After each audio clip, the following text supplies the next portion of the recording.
Ladies and gentlemen, it's go time, and we've got the coach to turn your potential into performance. John Brubaker is a nationally renowned performance consultant, championship coach, world record holder, and highly sought-after speaker.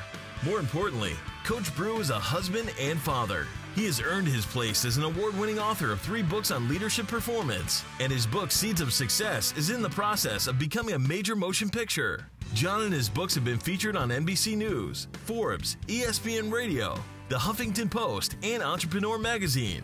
Coach Bru works with some of the world's top executives, coaches, and athletes, helping them to achieve peak performance by mastering the mental game of business. This allows them to perform their best when it matters most.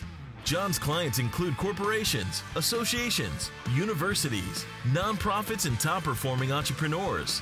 Ladies and gentlemen, please stand up now, put your hands together, and welcome Mr. John Brubaker.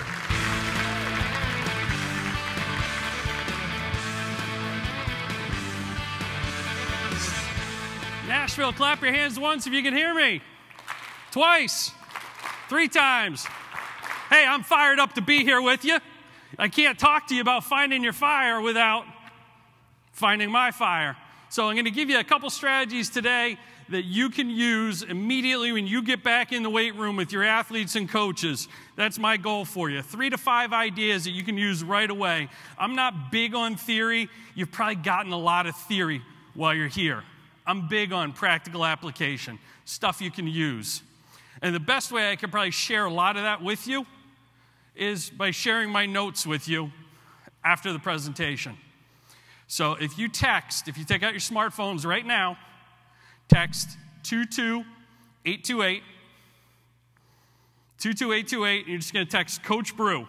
Put it in all caps, one word, Coach Bru, to 22828. That'll get you into my email loop, and I can send my notes and my outline that I can share with you, along with a couple extra bonuses, an audio download, some video, a couple articles that I think will really help you find their fire. 22828, Coach Bru. And for those of you who don't have a smartphone, and I know a few of you don't, just email me. It's coachbru.com. Go to the website, email me. Happy to share it with you. You know, I think that's what we're all in the business of doing, is sharing information. So a little bit about my background. I was a college coach, coached lacrosse for 12 years, and I lost my fire. I got burnout, and I actually got fired on my birthday in 2004. Kind of an interesting birthday present. But I lost my fire, and I think that that happens to some of us from time to time, and we need to kind of rekindle that and find our fire.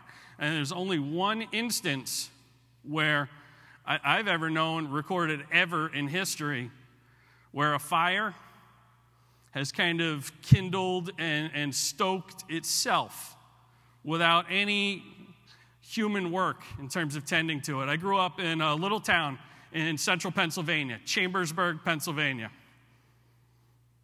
Coal country, farm country. Not too far away to the east, there's a community called Centralia, Pennsylvania. It's a mining town.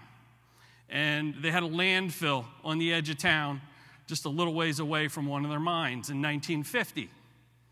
And what happened was some garbage caught fire in the landfill, and it went underground into one of the coal mine veins. You may have heard of this. It's kind of like a famous landmark. Nobody lives there anymore. But from 1950 to today, that fire in the coal mine still burns. They haven't been able to figure out, they could probably figure out how to put it out, but it'd be financially incredibly costly. But without having to do anything to it, that fire continues to burn. Wouldn't we all like to have that for ourselves and for our athletes? It's impossible. We have to kind of reinvent how we help find their fire, and I think the best way to do that is to find our fire. So I'm going to share a couple strategies with you that you can just put to work immediately, because a fire will not take care of itself. Motivation does not last. I think the motivational speaker Zig Ziglar once said, motivation is like bathing. You got to do it every day, otherwise you stink. And I don't think truer words have ever been spoken. So we're going to give you a couple strategies. In order to do that, I know Coach Boyle spoke about why you do what you do in terms of the technical aspects of your programs. I want to tap into that kind of in a different realm, kind of the human element to that. In order to do that, I need 5 volunteers from the audience. 5 volunteers, and if we could get a mic up here, just a cordless mic for them. 5 volunteers. I have one question for each of you. Don't everyone jump up at once. If you weren't here for my session last night, I incentivize participation. So if you would like a copy of one of my books, come on up with this courageous gentleman. I need 4 more folks. What's your name? Matt, where are you from? Lexington, Kentucky. Awesome. Give Matt 2 claps. Who we got here, Coach? Dave, nice to meet you. 2 claps for Dave. Number 3, contestant number 3. Let's have you guys line up right here. What's your name? Reed. Reed, nice to meet you. 2 claps for Reed. Phil, where are you from, Phil? South Dakota State? Yeah. Okay, well, you got the sweatshirt on. Okay? I'm about to start. Awesome. Congratulate Phil. He's about to start at South Dakota State. Jonathan, good to meet you. 2 claps for Jonathan. Thank you. So I have a question for each of you. You have the mic, so you get to choose. You want to go first or last? First. Okay. Matt, where do you coach? Transylvania University. Transylvania. Excellent. Thank you. I told you it was easy. Yeah. What's your name again? Dave. Dave, what do you coach? Sports performance. Okay. What's your name again? Reed. Reed, how do you coach? With a passion. Okay. I was going to say we could cue up the Jeopardy music. Your name again? Phil, who do you coach? Coach athletes. Olympic, football, does everybody? Collegiate. Okay. Now here's the money question, Jonathan. Why do you coach? Now we cue up the Jeopardy music. Because I enjoy inspiring athletes to have better lives after they leave college. Give them all a round of applause, folks.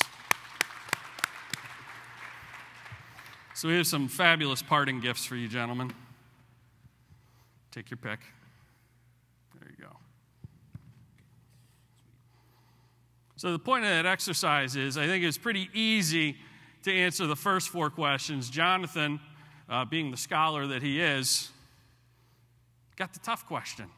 And I think that in order to really inspire our athletes to the next level, we need to know why we're doing what we're doing.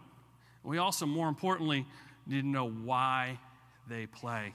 And I think we can be pretty introspective, each of us, right, and figure out in pretty short order why we coach. But we've got to figure out for each and every one of our athletes why they play. And everyone's motivation is unique. Give them a round of applause. Thanks again, guys. You can head back to your seats.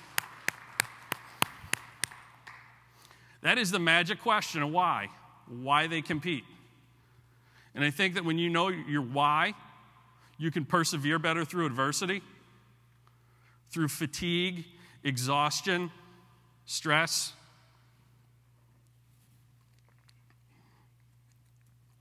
And to know your why and be able to have your athletes communicate that with you is incredibly important. I want to share a couple short stories with you in that regard.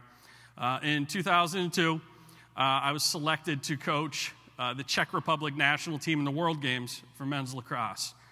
And this story was shared with me by our general manager of our team. He was talking about a Czech hockey player who was team captain. He plays professional hockey today. You might remember him. His name's Jaromír Jágr. Everybody show hands. You remember Jágr? Hockey folks? Good. So Jaromír Jágr, during the, I believe it was the 98 Olympics, was captain of the Czech team. And typically, who is expected to win the gold medal in Olympic hockey year in and year out? Usually the Soviets, maybe Canada. Sometimes we're in the conversation, right? Certainly isn't the Czech Republic. And They're in the semifinal round, and referee came into the locker room and looked at the team and said, "It's ice time, guys." And Yager just jumped up, and he looked at his teammates. He said, "Guys, I've been waiting for this moment my entire life. I dedicate tonight's performance to my grandfather who was killed in the occupation, and to everyone else who suffered and was killed in the occupation. I also dedicate our gold medal round game to them. Let's go." His teammates follow him out onto the ice. They proceed to drub the Soviets, and they beat, I believe it was Team Canada in the Olympic, for the Olympic gold medal. And what he was talking about when he said, "My grandfather who was killed in the occupation," was the Soviets' occupation of what was then, back then, Czechoslovakia, before they were the Czech Republic. There are many, many Czechs who were killed and tortured. And that was his why. That's why he played hockey. That took place in 1968, the Russian occupation of Czechoslovakia. What number does Jaromir Jagr wear? He wears the number 68, and that's why he wears the number 68. He's dedicated his entire career to his grandfather, who was one of his great role models. And that's how he honors him. And I think we all have one of those. You know, it might be the jersey number that we wore. It might be the jersey number our athletes wear. It might be, you know, someone who paved the way for them to financially be able to attend your institution. That's their why. But if you can't tap into that, you're really never going to get 100% out of those kids when they're under stress and when they're under pressure. And when that was shared with me, I think it was no small coincidence that that was the year I actually had a pretty good lacrosse team, and we made it to the playoffs. And every year I would start the season and just ask people on my team. We'd go around the locker room at first practice and just ask them, you know, "Hey, who are you dedicating your season to?" And you know, I coached a little D2 school. We weren't, you know, when you pulled up on campus to sign, I assure you did not read Harvard. So, you know, the intellectual firepower of some of their answers really varied from year to year, season to season. But my dad died the week before our season started in 2002. He died of bone cancer. And, you know, I started that conversation with, "I'm dedicating our season this year to my father. He didn't get to see a lot of my games. And, you know, this year I really want to do something that's going to honor him. I'm going to keep that in the forefront of my mind every day." And just kind of advertise that to myself. This is why I'm doing what I'm doing. And the feeling in the room became a little different with my team that day. We went around the room, and they started to share with me, and they started to open up and explain why they were playing, who they wanted to dedicate their season to, and what it really meant to them. And we had a special group of kids that really, you know, they probably overachieved like no other. And what we did that year was we went around, and I gave everybody a lacrosse ball and a Sharpie. And I just had them write a little note on the ball to that person, kind of their benefactor, the person they were competing for that year, their why. Packed them up in a box, with a handwritten note, and we shipped them to those folks. It meant the world to them, but it wasn't until I actually did that exercise that I really started to ask that difficult question and figure out, here's exactly why, you know, in their heart, why they're competing. Yeah, sure, they're being recruited, they're getting a scholarship, they're getting part of their tuition, room and board paid for. That's kind of why, but that's not really, you know, that's on the surface. That's not in their heart. And it's no small coincidence in my mind that when we started doing that, we had our best season ever. We went to the NCAA Final Four, lost to the eventual national champions. I think tapping into your why of your athletes is hugely powerful, but they're not going to share that with you until you share that with them first, from the heart, like Jonathan did up here. Here's why I do what I do. Maybe you put it in your manual that you give them at the beginning of the season, first page. That's what I did. My team manual at the beginning of the year, why I coach. with a brief kind of bulleted description and just shared a couple stories with them about what it means to me and why I got into coaching. And some of us are fairly far along in our careers, and sometimes, we don't look back enough and reflect on, here are the people who were really big influence on me and why I followed in their footsteps. And then how you pay that impact forward. Share that with them, and I guarantee you they will open up to you on a completely different level. But it starts with why. So I'd like to ask you to do now is, I'd like to ask you to stand up. Everybody out of your seats and on your feet, please.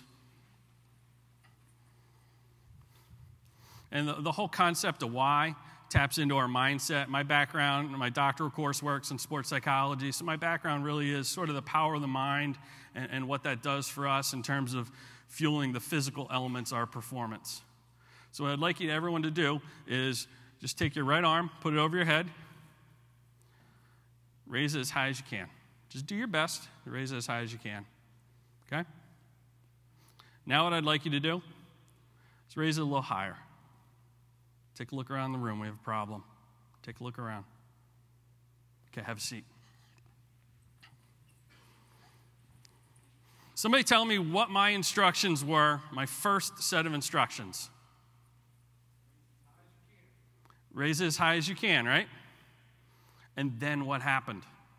What were my second set of instructions? And what'd you do? Some people, you look around the room, some people kind of pulled their shoulder out of their socket a little bit. A couple folks up here got on their tippy toes a little bit. That's the power of your mind. That's that little voice in your head. And I think we all have a little voice in our head that talks to us. How many of you would agree? Yes? You agree? Little voice that talks to you? All of you shaking your head going, nah, I don't have a little voice that talks to me. This guy's crazy. That's the little voice I'm talking about. We all have one.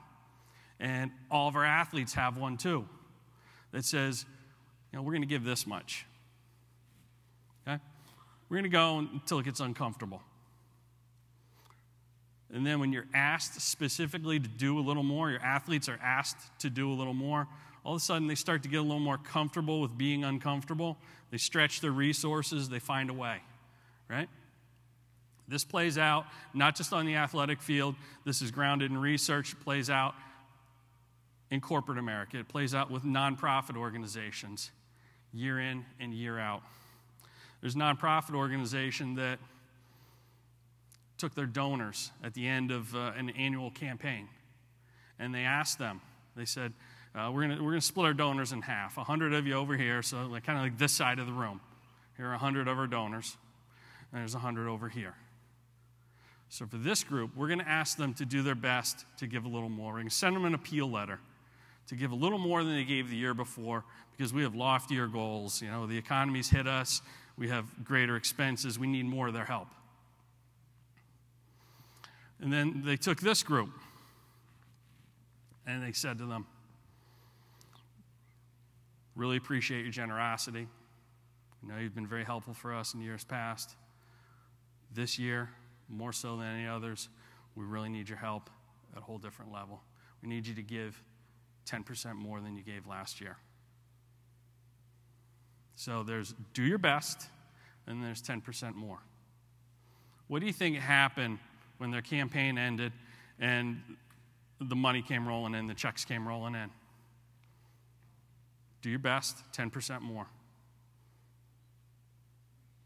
This is the interactive portion, folks. The what? 10% brought in more. Absolutely. 10%. What was your name? Tom. 2 claps for Tom. 10% didn't just bring in more. What happened with the Do Your Best group was they collectively gave less than they gave the year before. We need you to do more. We need you to do a little better than you did last year. Are you asking your athletes to do a little more and do a little better than they did last year, last month, last week, yesterday? Absolutely. We do it every day, right? But they only gave until they were comfortable.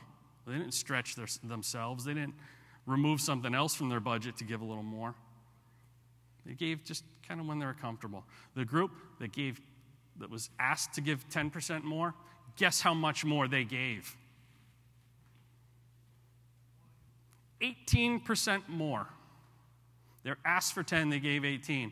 I think that plays out in your weight room every day across America. A targeted specific versus something in the abstract. Okay? Because we've kind of, as human beings, we've trained ourselves, and it's a survival instinct in our brains. I think it's called your lizard brain. It's a survival instinct to not push past discomfort. And you have a very unique opportunity, and you have an ability to really push your athletes mentally and physically in ways that no one else on your campus can. You can push them in ways that the coach of their sport can't. But to be able to tap into kind of that targeted, positive, specific is going to be hugely powerful. I look at that kind of like stoking the fire because, the fire's there, but you got to stoke it to get a little more out of it, right? And I think that sometimes training for our athletes, sometimes going to work for ourselves is something we have to do. There's a big difference between a have to and a get to or a want to. And when we can teach our athletes that they aren't just athletes, they're actually actors, and they need to act different than they feel. Some days they don't feel like training. Some days they don't feel 100%, but they need to get in there and they need to deliver anyway. They need to perform. There's a great deal of psychology behind this. William James, who's the father of American psychology, founded the positive psychology movement. Here's this technique he called the as-if technique. If you can act as if you feel a certain way for a short period of time, you actually start to trick your brain into really feeling that way. So what do you want out of your athletes? You've heard the expression, fake it till you make it. It's really what you're asking them to do. You're asking them to act as if, and then they'll start to feel more confident. It's hugely important on the field as well, during a timeout. You call a timeout to break the other team's momentum, you got to get your athletes acting confident.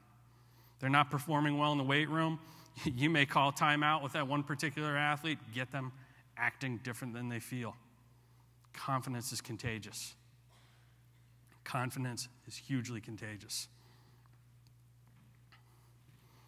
So if you can teach them to think like actors, that's going to help them, it's going to help you, it's going to help the coach they play for.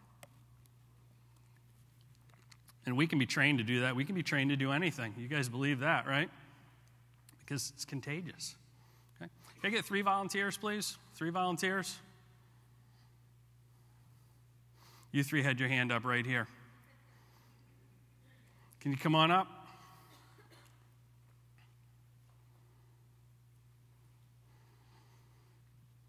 So I think a lot of times our emotions, our athletes' emotions, are lousy leaders.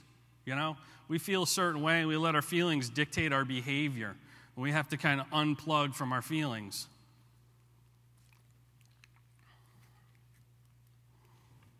Okay, ladies, what are your names? Danielle. Nice to meet you. Leslie. Deanna. Danielle, Leslie, and Deanna, come on right up here. Give them a round of applause, folks. Where are all y'all from? Alabama? Cincinnati. Have any of you ever ridden the subway in New York City? Yes? No? No. Okay. So between stops on New York City subways, about how much time elapses? Not much. Yeah, like maybe 5 minutes, right? Okay. So your names again? Danielle, Leslie, Deanna are on New York City subway. They don't know each other.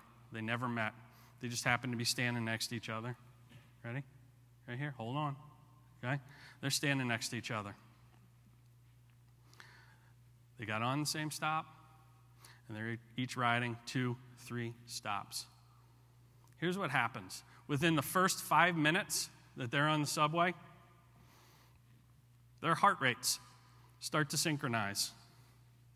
And I know you're sitting there thinking, what's this have to do with my weight room back on my campus? You're all in this story. You're athletes, all in this story. Within the first 5 minutes, their heart rates start to synchronize. Here's the kicker. They start to synchronize to the level of the most stressed out person. Sorry. Leslie? Sorry. So here's what happened. That's in the first 5 minutes of their subway ride. Danielle just got off work, found out she's getting a promotion. She's really excited. It means more money, right? Congratulations. She's in a great mood. Leslie is having a bit of a rough day. I'm sorry. Her boyfriend broke up with her via text message, and her cat died. Deanna, on the other hand, had a fabulous day. Just found out that she's going to be an aunt. First time ever. She's really excited. 2 claps, right? And she got a job interview. Dream job. She's excited. She's a finalist for that job. Great mood. They hit that stop, that third stop from where they got on to where they got off, 15 minutes roughly. They go to get off the train. All of a sudden, these two are in a bad mood. They don't even know it. They don't even know how it happened or why it happened. They're in a bad mood, and they had a great day. Did you have a great day? She had a great day, and she's in a horrible mood. They caught Leslie's mood. This isn't me making up some ridiculous role-playing skit. This is real research by Dr. Daniel Goleman out of Harvard that he did on New York City subway. I don't think this just applies. You guys can let go. The train stopped. Awesome. So give them a round of applause. You can get a copy of my book afterwards over at the table. Give them a round of applause, folks. New York City subway research, Harvard University. They had that play out over hundreds and hundreds of people, hundreds and hundreds of trips. And I don't think that just happens on the subway. I think that happens every time we show up in the weight room. Happens every time we show up at a conference. We start interacting with people. Moods, attitudes are contagious. You ever meet somebody that really, you meet them and first time, and they really brighten a room after they leave it? Attitudes are contagious. They suck some of the energy out of the room. So I think a lot of how we show up, and it's really important how we show up for training, because that rubs off on our athletes. So I would encourage you to leave whatever administrative minutia, bad meeting you just walked out of, maybe a difficult interaction you had with your AD or with a coach, leave that at the door, because you will infect the people around you that you're trying to get the most out of. You're trying to help them, not hinder them. You may be hindering them and you don't even know it. That's the power of our mind. Kind of scary, isn't it?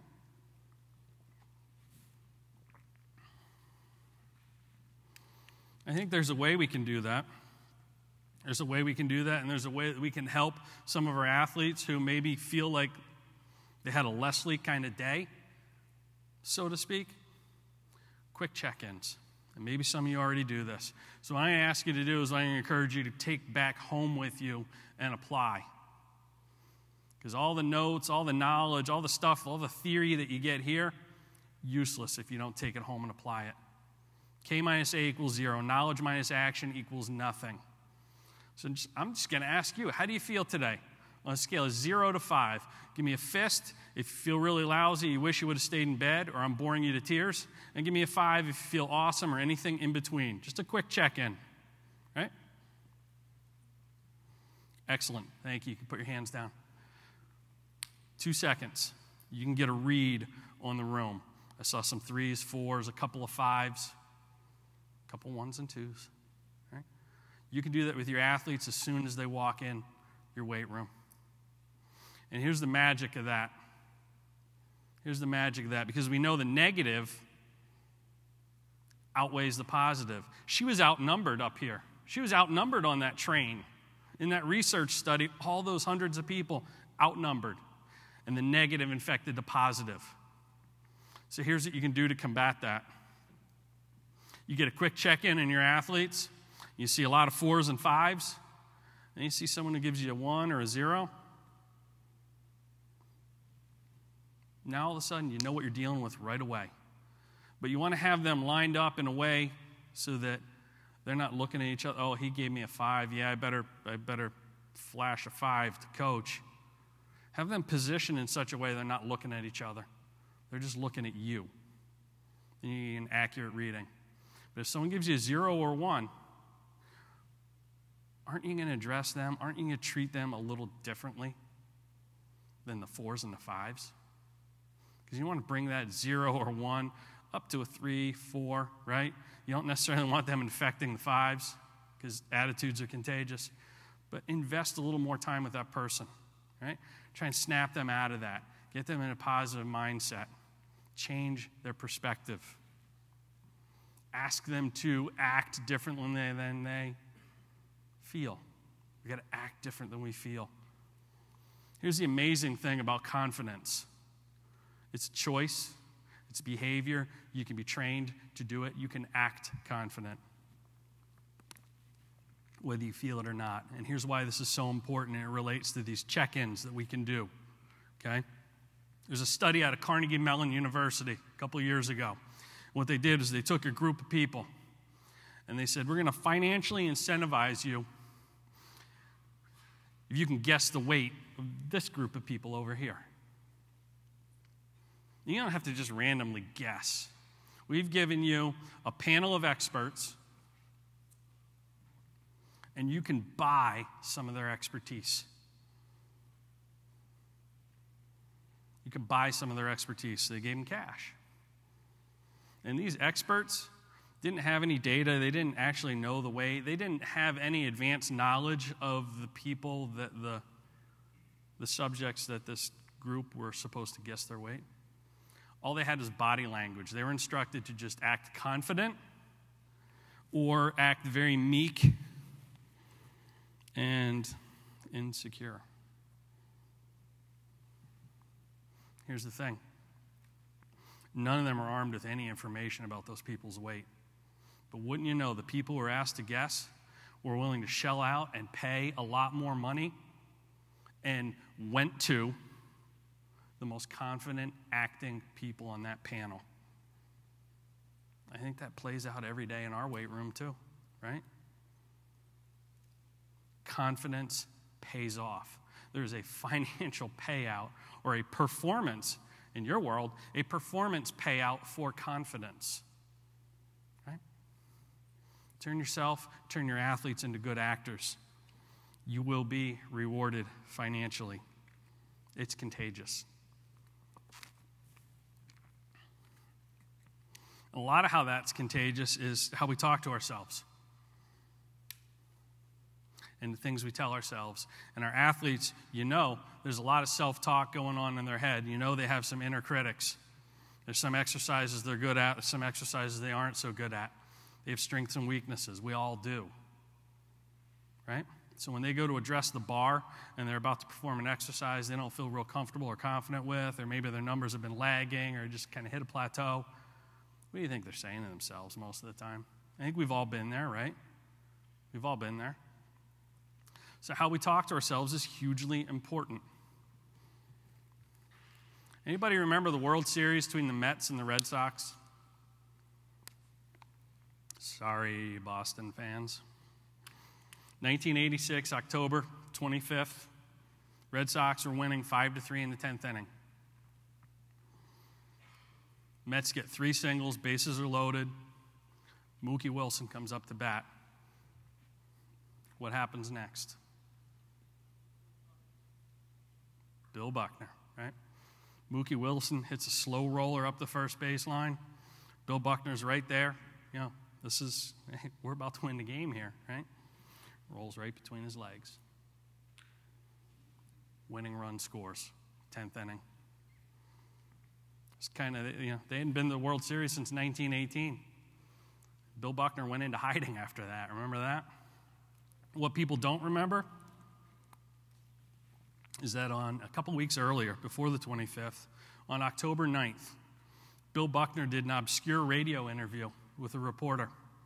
And they asked him, what are your feelings on the playoffs and the World Series? He said, this is every athlete's dream, to win the World Series, to make the game-winning play. He said, but I'd be lying if I told you it wasn't my nightmare that maybe you're the guy that lets the game-winning hit roll between your legs. He said that 2 weeks before it happened. That's the power of what we say to ourselves, right? That's the power of self-talk. So what are we telling ourselves? What are we telling our athletes? It's hugely important what we tell ourselves and what we tell our athletes and how we kind of advertise what they need to know versus what they don't need to know. Because everyone's talking to themselves. And it can have dire consequences. Dire consequences. So if I can get one more volunteer to come up here. I promise I won't do it to you again. One more volunteer. What's your name? Mike, where are you from? Oregon State. 2 claps for Mike. Mike, did you take the test on Wednesday? No. Wednesday was like big testing day for you guys, right? You didn't have to take the test? Okay. You're taking the test, a different test today. You're taking a different test today, okay? Trust me, all right? It's open book. We're going to give you the answer. Right? They're actually going to tell you the answer. You ready? Okay. This is my PowerPoint, folks. I'm real high tech. Okay. Everybody tell Mike what color this is. Okay? So here's what we're going to do, Mike. I'm going to ask you one question. And I need you to look at this and give me the answer. They gave you the answer. What's the answer? White. Okay. I need you to repeat that 5 times. And then when I point at it again, I want you to answer again 5 times. Got it? You need written instructions? Okay. Okay. What color is it? All right. So I'm going to ask you that same question a few times. I'm going to ask you something else and just answer whatever pops in your head. Okay, you ready? Okay, turn around. Here we go. What color is this? White. What color is it? White. 5 times, right? White. White. What color is it? White. What color is it? 5 times. White. Every time? Yep, 5 times. White, white, white. What color is it? White, white, white, white. Okay, what do cows drink? Milk. Do cows drink milk? No, they drink water. They drink water, right? Give Mike a round of applause. Mike, this is for you, my friend. Appreciate you. Thank you, sir. Yeah. Everybody, Mike, everybody does that. Trust me. Yeah, and that's the scary thing. You know what's coming. You know you want to avoid it. You guys have probably seen that trick before, but it still happens, and it happens every time. Right? You know what to do, but do you do what you know? Right? That's the power of advertising. It's the power of advertising what you want from your athletes versus what you don't want. And the scary thing is, it's subliminal. It is subliminal, right?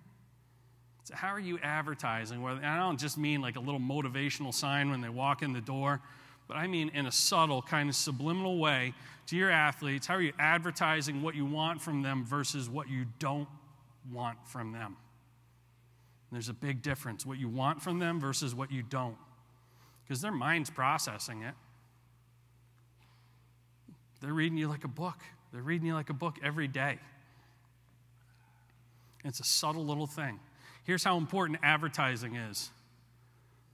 McDonald's spends $2.7 billion a year on advertising.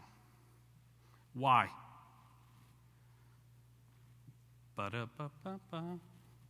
Because it works.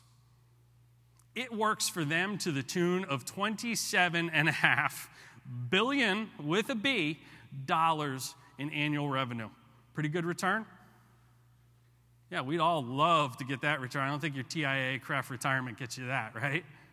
We'd all love to get that kind of return from our athletes in terms of what we're advertising to them. And I think we just need to be very careful with our language and our word choices. We need to be very careful what they're thinking about, the visuals in their environment, okay? Their inner critic, their inner self-talk.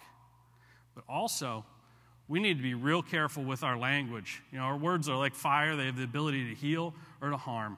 We need to be really careful with our language with athletes, and here's why. Here's what I need you to do.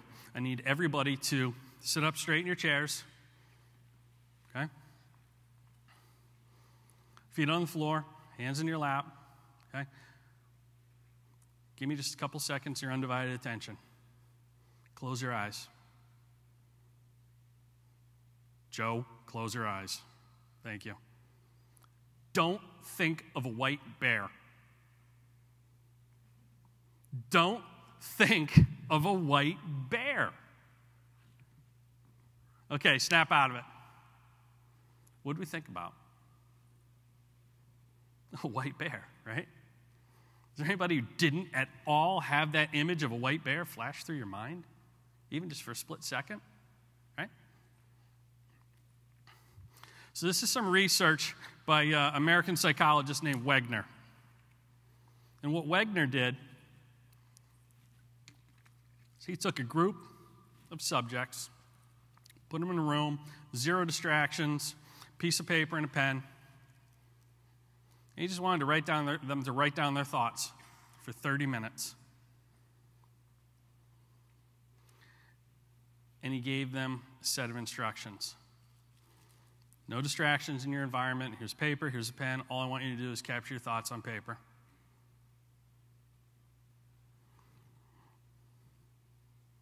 Captured their thoughts on paper. Took another group, same instructions. Don't think of a white bear. Write down all your thoughts on paper. And of all of those subjects in that second group, every single one of them, every couple of minutes, wrote down thinking of a white bear. Can't stop thinking of a white bear. Thinking of a white bear again. So what tends to happen is when we're communicating and we tell people what not to do as opposed to what to do. You guys are all in that study, you're all in that story as well. How we communicate with our athletes. Don't let the ball roll between your legs. Right? That worked well for Buckner. Don't arch your back during that lift, Johnny. We become preoccupied with the don't, and we actually end up doing precisely what the coach wants us to avoid. Just like don't think of a white bear. It's really powerful. It preoccupies our thoughts. When there's a void, negativity will fill it. You saw that with the subway study. Negative is more powerful than the positive, and you just saw it play out in the two groups with a white bear. I think it plays out in the locker room, plays out in the huddle, plays out in the field, plays out in your training rooms, weight rooms. And those negative thoughts invade their minds during moments of weakness. So we need to be very careful how they're communicating with each other and how we're coaching them during those moments of weakness, moments of fatigue. You know, when you're pushing them to their maximum capability, we need to be really careful exactly how we phrase our messaging. Because there's a big difference between don't do this and do that. And by focusing on don't do this, what you think about, you bring about. You're putting that negative thought in their head.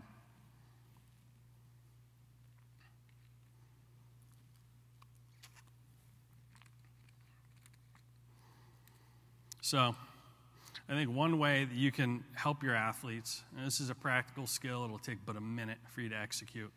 I'm a big believer in little things make a big difference. Little things win big games, right? How you can kind of get them to shift. Focus on the positive, you know? If they're anxious, how you can get them to reduce their anxiety. If you know this athlete has a tendency to kind of beat themselves up emotionally, you know, they may even have a verbal outburst in the weight room because they're upset with themselves. And they're putting that negative into their head, and it's becoming contagious. Here's what you can have them do. I call it one minute motivation.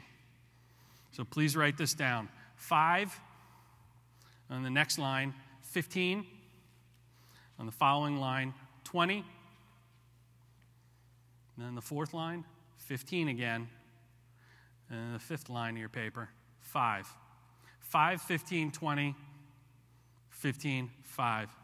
It's the number of seconds this takes, and it adds up to a minute. And you can have them do this collectively or individually when they need it. First 5 seconds, have them repeat an affirmation statement to themselves. Because we all talk to ourselves, and we all tell us certain things that don't always serve us real well. We don't like to push past discomfort sometimes. An affirmation statement specific to what they are about to do. And I think you know as well as I do, I'm not telling you anything you don't know. Athletes in the weight room, when they walk in, need to get their mind ready for what their body is about to do. They know it, you know it, but are they always doing it? Probably not often enough. So that first 5 seconds is an affirmation statement. Short, simple, powerful. Let them repeat it. I'm a big believer in talking to myself and saying it out loud. I think you hear it on a whole different level when you say it out loud. Your heart hears it as opposed to just your brain. So for the next 15 seconds, what you want them to do is just slow down their breathing. Take a deep breath. Okay? Inhale for 6. Hold for 2. Hold for 2. Exhale for 7. 6 plus 2 plus 7 is 15. Right? Power of the human mind to visualize things, amazing. Power of the human mind is amazing. There are cancer patients who visualize the healthy cells eradicating the cancerous cells, and they get cured faster.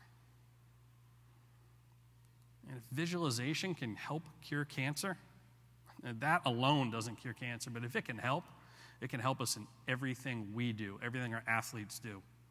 Have them take that 20-second block of this 1 minute and visualize a successful outcome of what they're about to do, of the next exercise, maybe just what's going to look like, how they're going to feel when the session's over, right? Then we're going to repeat. We're going to go back to that 15, take another breath, 6 seconds in, hold for 2, exhale for 7. And repeat that affirmation statement for the last 5 seconds. It takes a minute.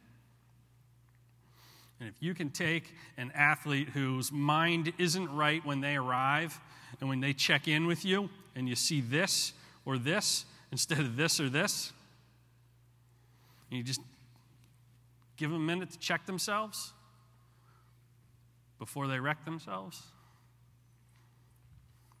That's 2 days in a row I dropped a little ice cube on you. Have them check yourself before you wreck yourself. 1 minute. I think we can all spare that 1 minute, right? Visualize a successful outcome. Catch their breath. Put a positive thought in their head so a negative doesn't fill the silence or fill the void. Hugely important.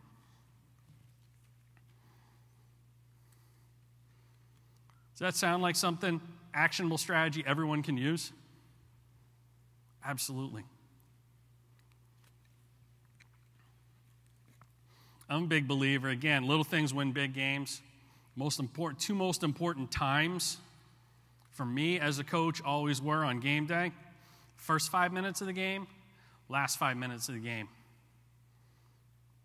First 5 minutes of the game, that's when you get your momentum. You know, every coach wants to have that opening play. They want to score first. Get some positive momentum because that's contagious. It builds confidence. So my question for you, and maybe hopefully it causes you to rethink some things a little bit. What are you doing the first 5 minutes of your session with these athletes? How are you showing them some small wins, helping them build their confidence? And what do you do in the last 5 minutes? The last 5 minutes of a game, that'll win or lose you a game. What happens then, right? Doesn't matter what sport you're playing. You know, maybe it's to finish the closing seconds of a race if you're a track person. But that'll win or lose it for you. And how they leave the weight room, that feeling, will dictate, you know, what they move forward and what they do next. Bless you. First 5, last 5. How are you utilizing that time? And here's the interesting thing. We talked about why. I kind of want to bring this full circle back to the beginning as we start to close here. Talked about why in the beginning. And it's important to have a powerful why. But that's big picture. And we are dealing with athletes in an age of digital distraction, and we're dealing with athletes in an age where, heck, instant gratification takes too long with some kids, right? We all have those kids that walk through our doors, right? Yeah. So they need that positive feedback. They need that instant, immediate, on-demand, those data points. You know, they want to know something. They just Google it. They look it up on their smartphone. They have it right away. You know, they just kind of become wired that way. But to kind of help them persevere through that big picture, why we got to show them small wins. And I think what I'm about to share with you extends out beyond corporate America into every playing field, locker room, strength and conditioning facility in America. There's a study done by Dr. Teresa Amabile at Harvard University. And what she did is she surveyed a group of knowledge workers, people who work in IT, you know, like soul-sucking desk jobs in a cubicle. And she asked them, what's the top workplace motivator for you? Had them fill out a survey. And before that, she asked their managers, what do you think your employees' top workplace motivator is? They had 5 choices. I couldn't even tell you what the other 3 are, but the managers all said without a doubt, they're motivated by financial gain, raises, promotion, recognition. Every single one of them. She surveyed all these knowledge workers, and without fail, they consistently reported the number one workplace motivator for them, small daily progress. Your athletes are all in that story. Small daily progress. They want to see some small wins. It's called the power of small wins. It's hugely important in everything we do and everything our athletes do. Because it's the instant gratification generation, right? Coincidentally, just so you know, money ranked dead last for all of those employees in that survey. Couldn't even tell you what the other 3 options were. Small wins was first, money was dead last. I think that's what our athletes are looking for. They are looking for that small win they can put on the scoreboard that makes them feel better when they walk out. They're looking to be just a little bit better today than they were yesterday. How are you setting them up for the thrill of victory instead of the agony of defeat? You know? And I know they need to learn to persevere through adversity, and failure is a great teacher. But I think that kind of like coaches script that opening series, and ideally they have that quick hitter go-to play when, let's say, they need to score a goal at the end of the game. We need to script for our athletes in the weight room some success in the beginning and in the end, and be very deliberate, intentional, and methodical about it. Because it's contagious. There's a carryover effect to how they feel when they walk out of your facility, right? If they're training with you early in the day, you know as well as I do, that first hour of the day sets the rudder for everything else we do the rest of the day. You get up, you get a workout in. Don't you feel better when you head into the office after that? It sets the rudder. We want to be able to help our athletes set the rudder in the right direction, and that'll do that.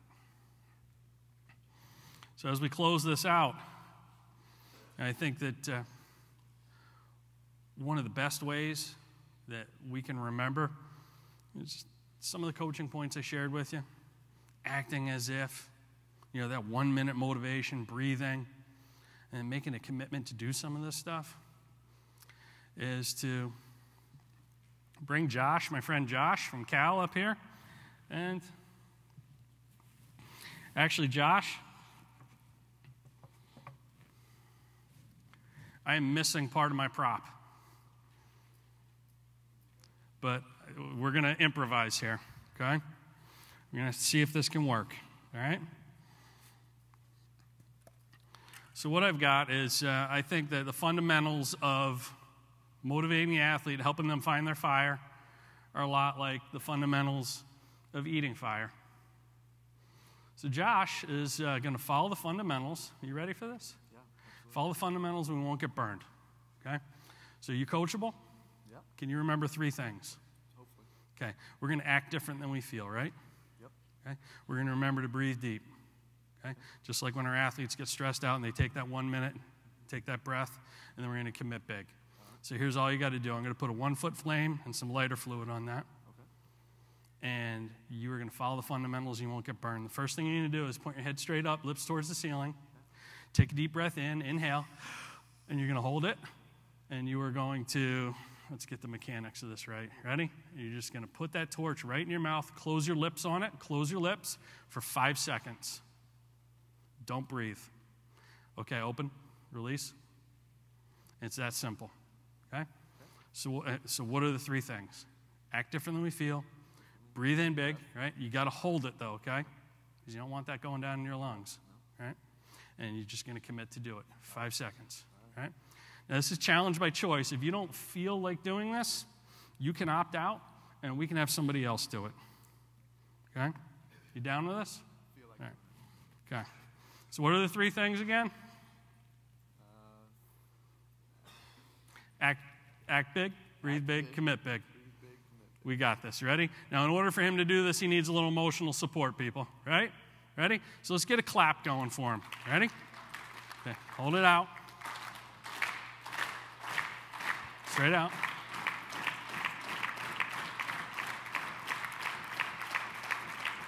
We're having malfunction. Hold on. We are having malfunction. Let's try again here. You ready?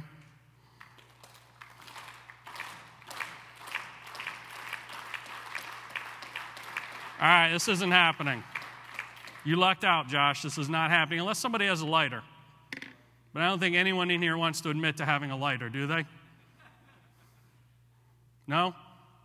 Okay. But here's what I want you to remember, since we had equipment malfunction. I can't use my shirt either. Just act different than you feel is the key to them changing their state. And if you want them to be able to change their performance, they need to be able to change their state. Breathing, just a check-in of 1 minute, right? 1 minute can change everything for them in terms of that next performance and the ability to reset, right? Success, a little bit of success, resets everything, okay? And commit to doing this, right? So what I'd like to ask you to do, give Josh a round of applause for playing along. It's my fault he didn't get to do it. And I got a copy of my book for you waiting for you. Thanks again, man. So listen, what I want you to do right now, because if you don't take some of this home and apply it, your time was not well spent. I would like you to check in with somebody, a neighbor, a colleague, someone sitting next to you, and just share with them one strategy you are going to use when you leave here with your athletes, okay? And they will be your accountability partner. They will be your accountability partner. You guys can check in with each other. And this is a really important thing because I asked you yesterday, for those of you at that session yesterday, meet somebody you don't know and help them advance their career, help them connect, right? So meet somebody you don't know right now, share a strategy, and stay in touch with them, okay?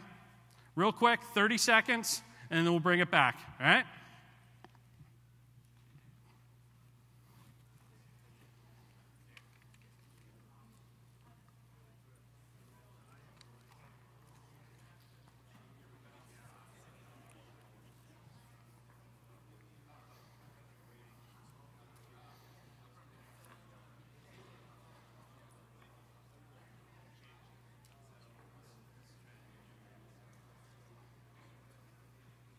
Twenty seconds.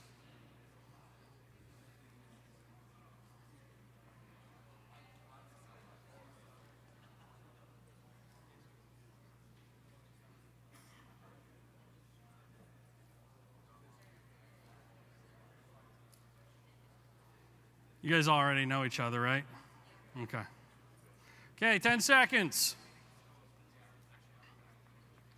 5, 4, 3, 2, 1. Okay, let's bring it back. If you can hear me, clap your hands once, twice, 3 times. Okay, so Chuck told me you guys are a great group, so I'm going to make you the same offer I made yesterday. I do have my books available for sale right outside in the lobby. Normally they're $20.